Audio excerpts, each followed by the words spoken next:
नमस्कार, बड़ी खबर में आपका स्वागत है।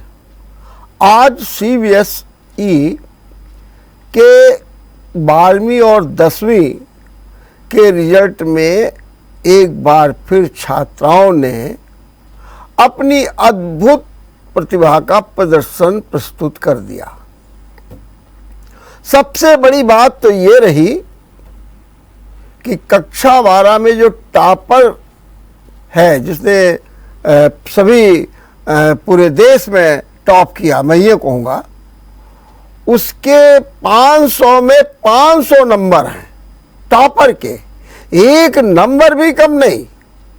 और ये छात्रा है बुलंदशहर के दिल्ली पब्लिक स्कूल की है, उसका नाम तान्या सिंह है। तो तान्या सिंह ने एक बड़ा इतिहास रचाया है, एक बड़ा कीर्तिमान स्थापित किया है और वो यश की पात्र बन गई है तान्या, जिसने 500 में 500 नंबर प्राप्त किए। और इसी बुलंदशहर दिल्ली पब्लिक स्कूल की एक और छात्र का है भूमिका, उसने 500 में 499 रन प्राप्त किए। रन को ही मैं कह रहा हूं, जैसे कि बिल्कुल लड़ रहे हैं, दौड़ रहे हैं। ये जो अंक मिले हैं ये भी किसी रन से कम नहीं है। इसीलिए कह रहे हैं कि 500 में 499 अंक प्राप्त किए। और कानपुर की बात की जाए तो कानपुर ने तो सदैव गौरव हासिल किया है और लगातार रिजल्ट्स जो आ रहे हैं, क्योंकि जो कक्षा 10 का रिजल्ट था उसको खोलने में बड़ी दिक्कत हो रही थी। जो 12वीं का रिजल्ट था वो भी सुबह जो है घोषित हो गया था, लेकिन दोनों ही रिजल्ट्स में थोड़ी दिक्कतें रहीं। लेकिन अगर देखा जाए तो अब तक जितनी छात्राएं हैं वही टॉपर दिख रही हैं। अगर हम कक्षा 12 की बात करें तो पद्मपत सिंघानिया इंस्टीट्यूट की छात्रा ज्योत्सना मिश्रा 99.6% नंबर पा करके अव्वल हैं। इसी प्रकार से दिल्ली पब्लिक स्कूल की जो एक छात्रा है अविष्का अग्रवाल, वो साइंस स्ट्रीम की है, उन्होंने 98% नंबर पाए हैं। इसी प्रकार अगर आप कक्षा 10 में चले आइए तो वहां पर भी एक छात्रा संस्थिता विश्वास ने जो है कक्षा 10 के रिजल्ट में 99% रिजल्ट आकर के अपने को अव्वल साबित किया है। रिजल्ट्स लगातार आ रहे हैं और जो रिजल्ट्स आ रहे हैं उनमें छात्रा ही नंबर 1 पर है। जब आप कभी देखिए पदकों की स्थिति के डिग्री में देखिए तो छात्रा ही आगे रहती हैं, रिजल्ट में भी छात्राएं रहती हैं। अब कक्षा 12 का जो रिजल्ट आया है उसमें 94% तो छात्राएं पास हुई हैं और छात्र 91% पास हुए हैं। इसी प्रकार से अगर आप जब जोन वाइज देखिए तो त्रिवेंद्रम जोन टॉप पर है, जिसने 98.83 नंबर प्राप्त किए हैं। लेकिन हमारा प्रयागराज फिसड्डी, जिसे मात्र 83% अंक मिले हैं। तो सच बात तो ये है कि जो ये अंक मिले हैं ये अपने आप में एक नए नए कीर्तिमान स्थापित करते हैं। लेकिन सबसे बड़ी बात है, चाहे इंटरमीडिएट माने कक्षा 12 में अगर हम देखें तो ज्योत्सना को, चाहे हम देखें जो अविष्का अग्रवाल को, या फिर 10th में देखें संस्थिता विश्वास को, तो इन लोगों ने अपने अपने कॉलेज में ही नहीं बल्कि नगर में ही नहीं बल्कि जो देश की टॉप जो है सूची है उसमें भी स्थान बनाया है। सूची जो होगी वो अपने आप में एक निश्चित रूप से बड़ी यशवान होगी, क्योंकि उसमें सब एसएससी विद्यार्थी हैं। मेरे पास जो अब तक की जो रिपोर्ट्स आ रही है तो कहते हैं क्या कि जो डीपीएस में जो इंटरमीडिएट में जो छात्रा है अविष्का अग्रवाल, जिसने 99% के पास नंबर हासिल किए हैं, उसकी माँ ने भी 12वीं में 12वीं पोजीशन प्राप्त की थी। माने माँ के जो है पद चिन्हों पर चढ़ करके और उन्हीं के अनुसार अपने दायित्वों का निर्वाह करते हुए भी जो अविष्का है उसने भी एक रिकॉर्ड कायम किया है। ये भी एक अपने में सुखद संयोग है। हमारे कानपुर में जितने विद्यालय हैं, दिल्ली पब्लिक स्कूल, केंद्रीय विद्यालय और अन्य जो सीबीएसई बोर्ड के विद्यालय हैं, जैसे डॉक्टर वीरेंद्र स्वरूप भी है, तो इन सभी विद्यालयों में इस समय छात्र छात्राओं के खुशी का, उनके उल्लास का, उनके जोश का, उनके जश्न का एक रंगारंग स्वरूप देखने को मिल रहा है। निश्चित रूप से ये सभी छात्र छात्राएं बधाई के पात्र भी हैं। आज का दिन भी एक स्मरणीय है और यह दिन हमारे स्वतंत्रता संग्राम से जुड़ा हुआ है।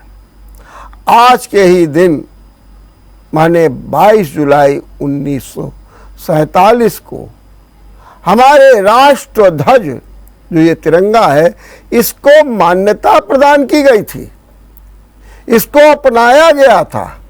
इसके तीने जो रंग थे उन सभी रंगों को बाकायदे मान्यता दी गई थी और ये कहा गया था कि आज से ये हमारा राष्ट्र ध्वज होगा, जिसे प्रथम प्रधानमंत्री पंडित जवाहरलाल नेहरू ने 15 अगस्त 1947 की बीती रात 12 बजे जो है संसद में फहराया था।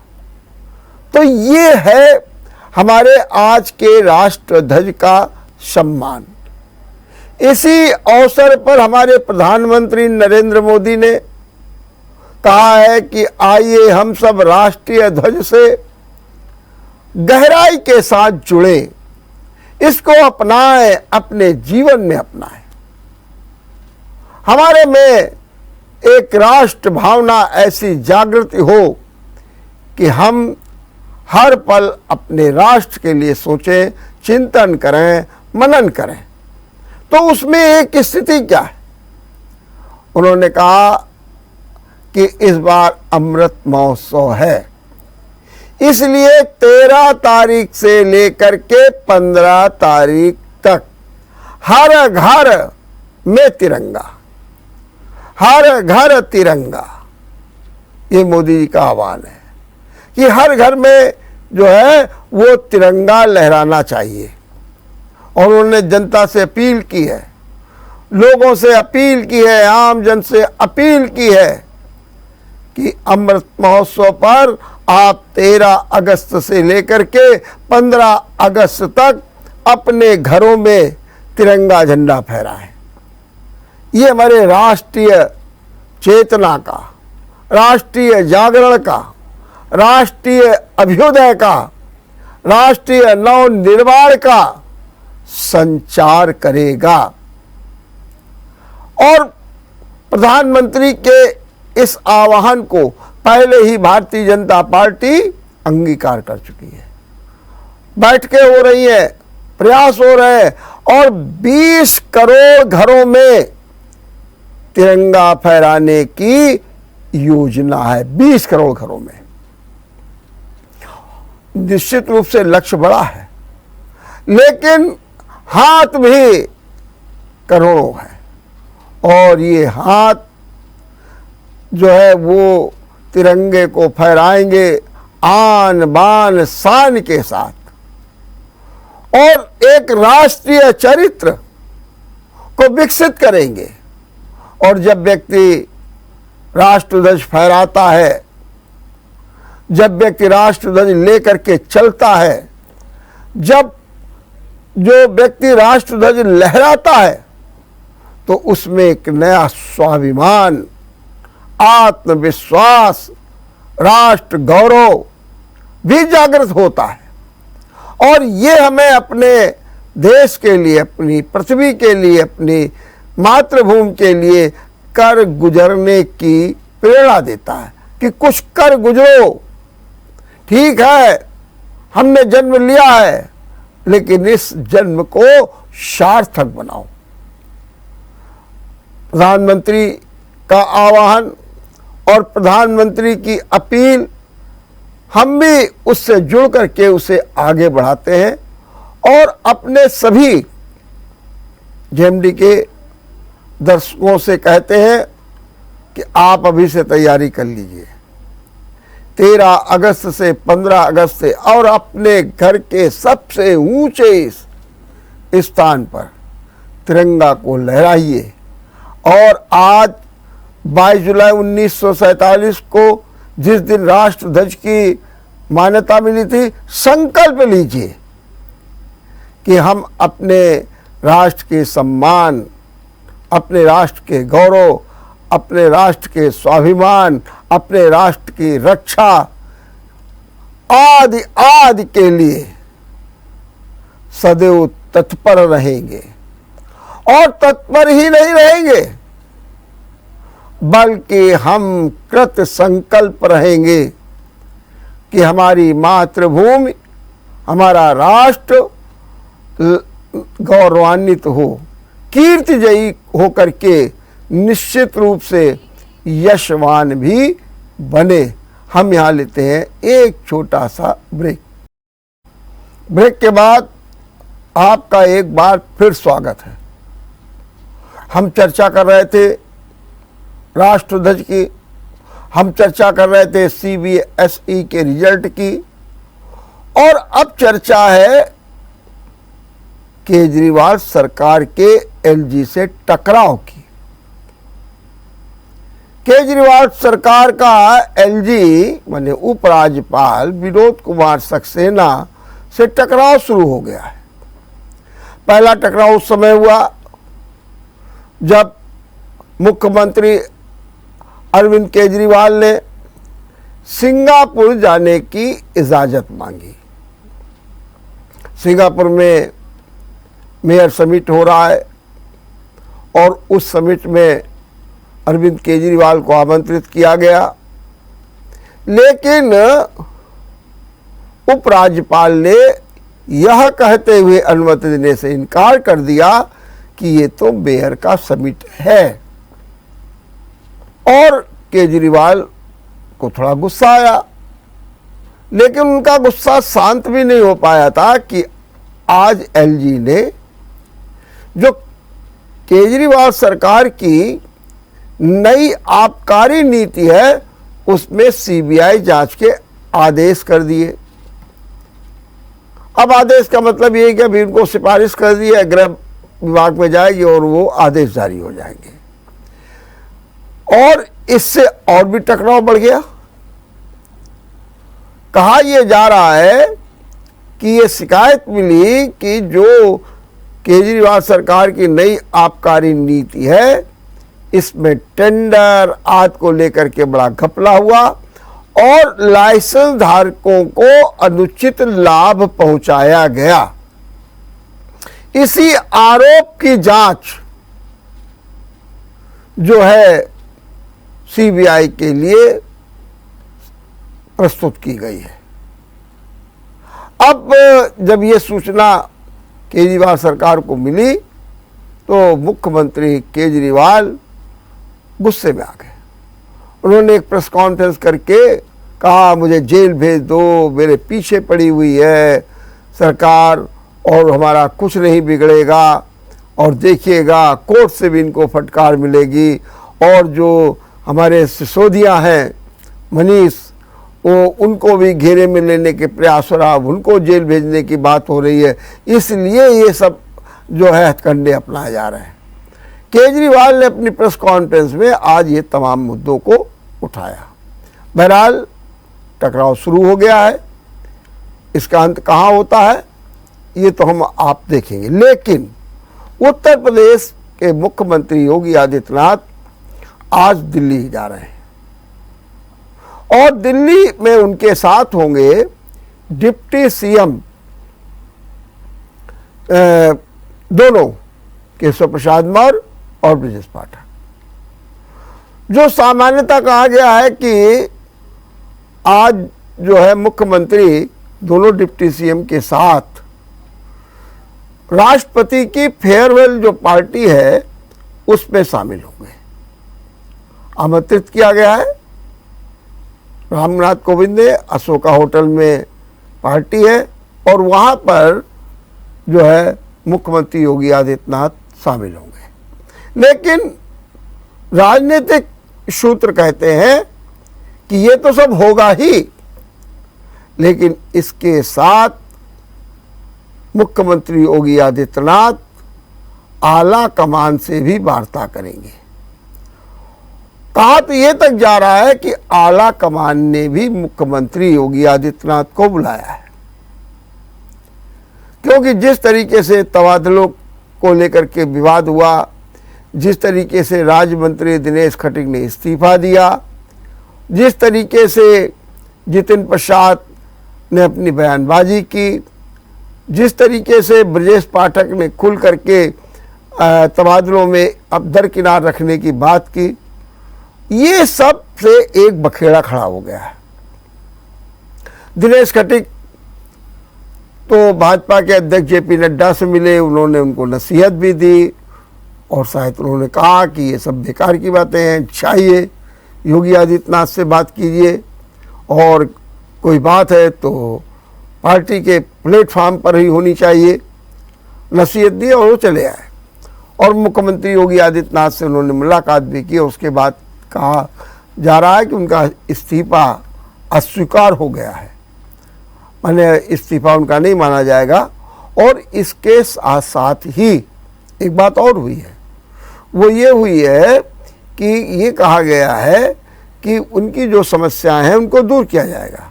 और शायद मुख्यमंत्री योगी आदित्यनाथ जो ये राज्य मंत्रियों को काम न देने की बात है, उनके अधिकार उनको नहीं दिए जाते हैं, इस पर भी कोई बड़ा फैसला लेने जा रहे हैं। हालांकि दिनेश खटीक की अभी नाराज़गी पूरी तरीके से शांत नहीं हुई है और कहते हैं कि उन्हें फिर एक बैठक में नहीं बुलाया गया, जिसको लेकर के भी चर्चा है।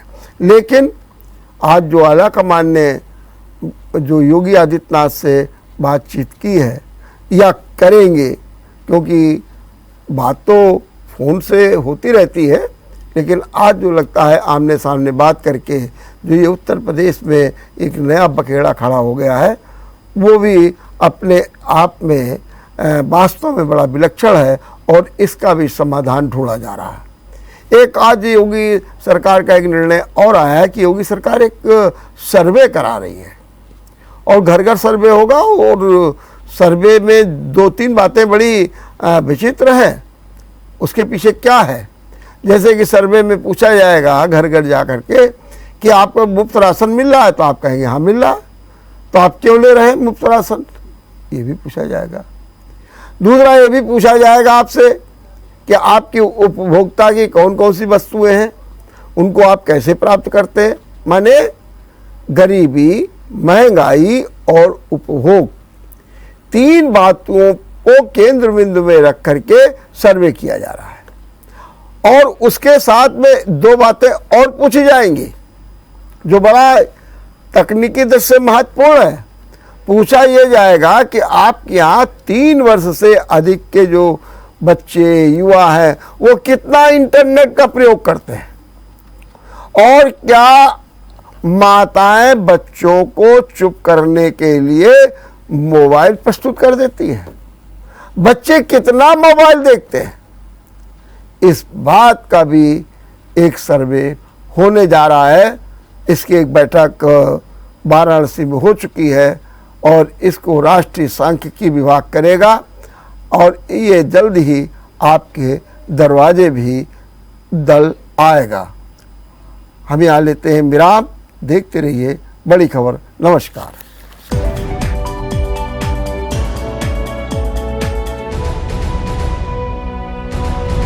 अगर आपको हमारा वीडियो पसंद आया हो तो हमें लाइक करें, सब्सक्राइब करें और ज्यादा से ज्यादा शेयर करें और हाँ, बेल आइकॉन दबाना ना भूलें ताकि हर खबर का अपडेट आप तक पहुंचे तुरंत।